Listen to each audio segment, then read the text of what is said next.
guys, welcome back to this channel. In this today's tutorial, I'm going to show you how we can create option in Google Sheets. Alright, I have opened my Google Sheets, then I have prepared my table as well, and we're going to put list of option to this gift column. So the first thing we're going to do is select the column like this, and we can click on data right here and choose data validation. And we can click on add rule right here, guys, and put the option. For example, I'm going to put flower, and for the second option is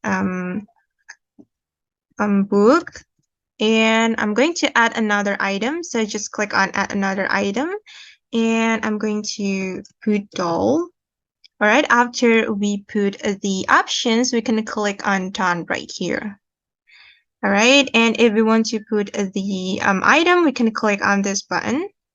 Then choose the item that you like. For example, I'm going to choose flower. And for this second row, I'm going to choose doll.